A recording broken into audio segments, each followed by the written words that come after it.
I don't think I've ever been as disappointed in one of my sports teams for winning a game as I am right now after the Giants just took down the Patriots in the Tank Bowl 10-7.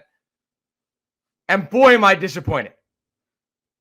I'm disappointed in the coaching staff, and I'm disappointed in the franchise because we will not forget this game, ladies and gentlemen.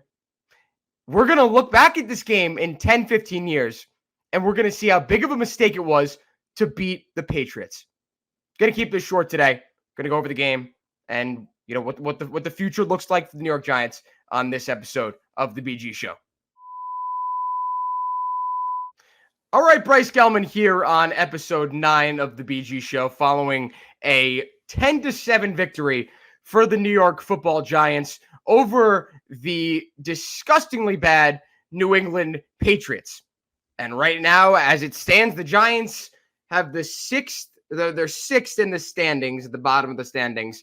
So if the season ended today, they'd have the 6th pick in the draft, which after 2 weeks to drop from 2 to 6 is one of the most dejecting feelings you could have as a fan, especially as a realistic fan, a fan who sees the big picture. And I do consider myself to be one of those fans. And I'm not calling out fans who don't. And I'm not calling out fans who were excited for the team to win. I'm not calling out the players who actually wanted to win and the smiling coaches and equipment managers in the locker room. As Coach Dable said, everyone was happy. But I am stating this pretty bluntly, that this Giants win was completely meaningless.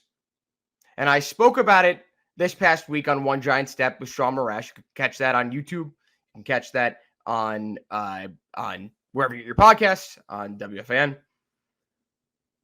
There was no point in winning that game. There was no concrete improvement that you could have seen with that win going forward. Sure, your quarterback, Tommy DeVito, actually looked pretty solid. Sure, Jalen Hyatt looked like a future cornerstone wide receiver with his first 100-plus yard receiving day and his first ever day with 4 or more receptions. There were definitely some positives, as there are in most games any NFL team will play.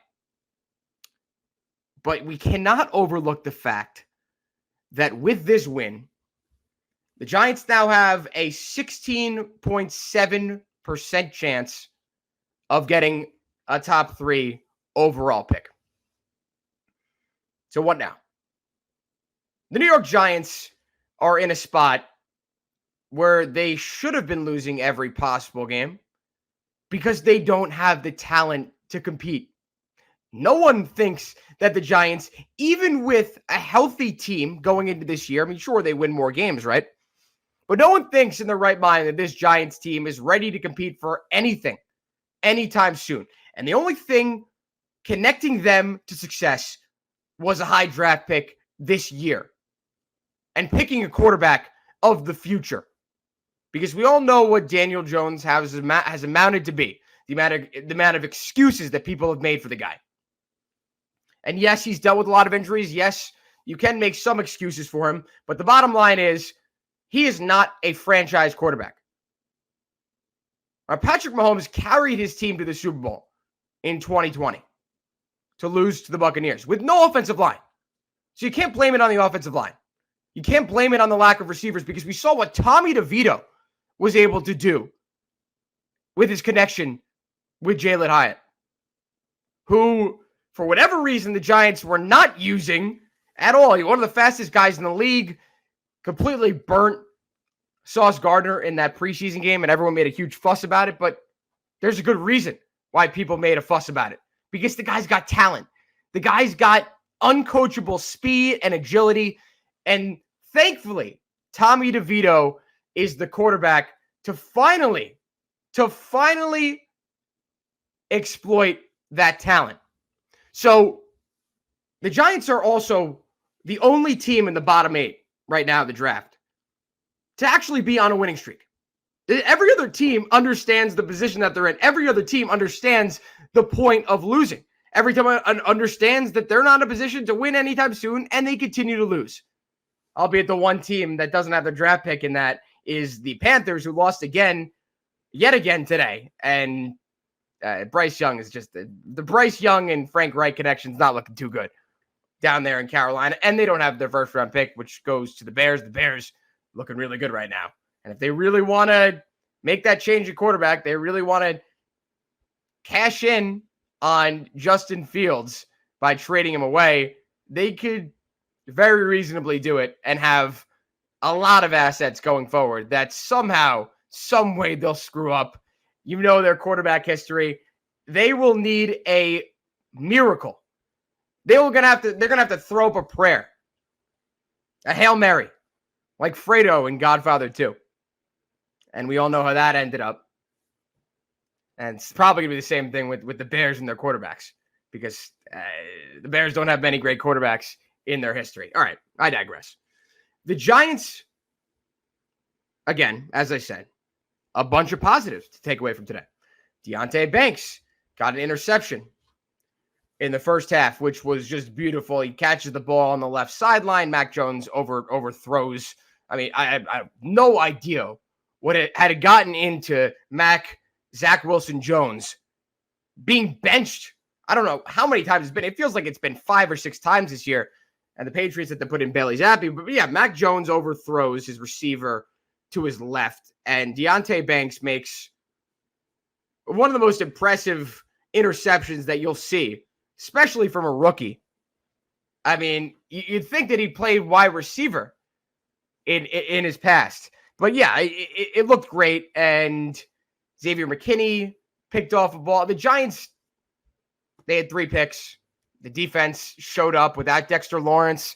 They did everything you could possibly ask for. And again, like I said, you can't, as a coaching staff, you can't ask your players to lose, because each one of these guys is looking out for the other.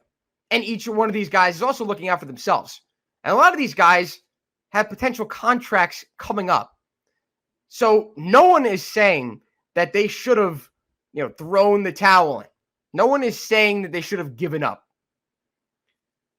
But the coaching staff could have.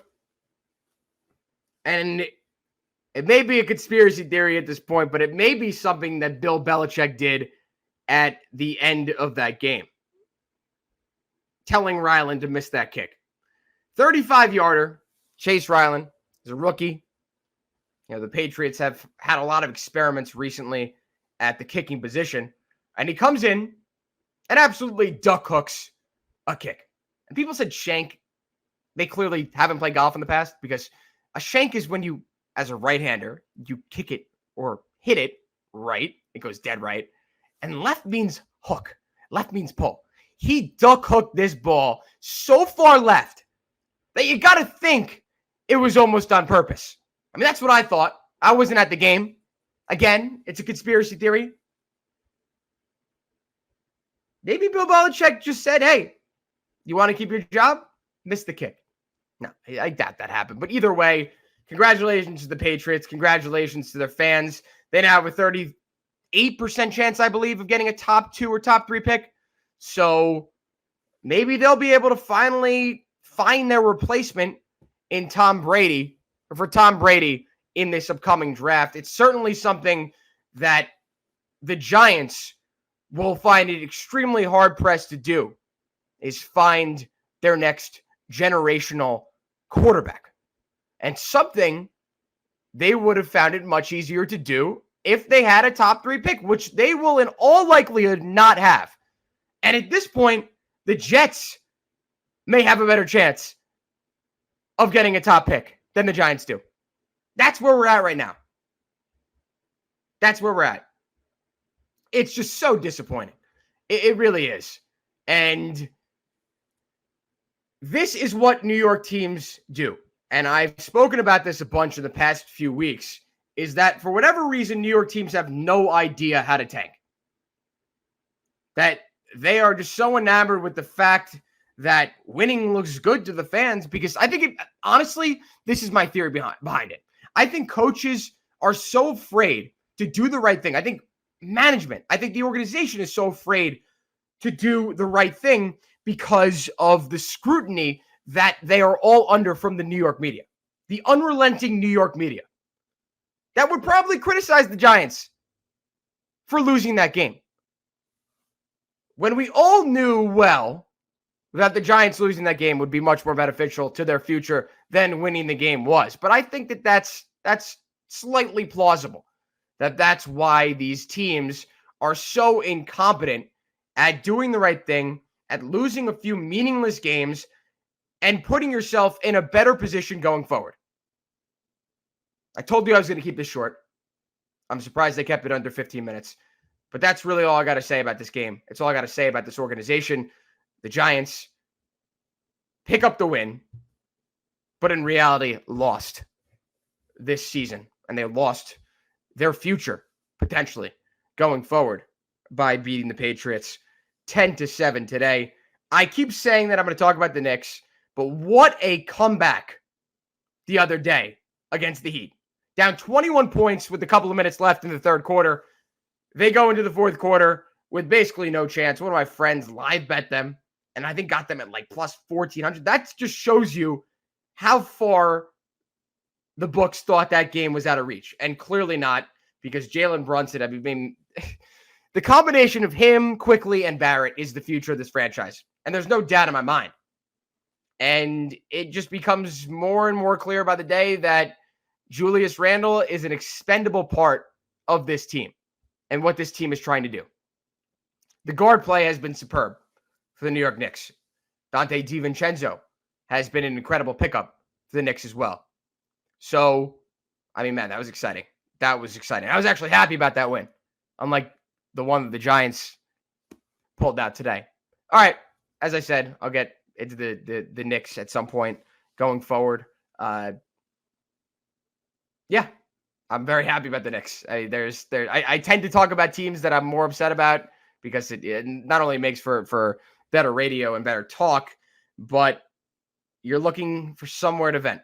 And this YouTube channel, The BG Show, is where I've gone to vent about my beloved New York Giants. All right, that'll do it for episode 9 of The BG Show. I will see you all very soon, and hopefully the Giants can lose every game the rest of the year, but we'll see.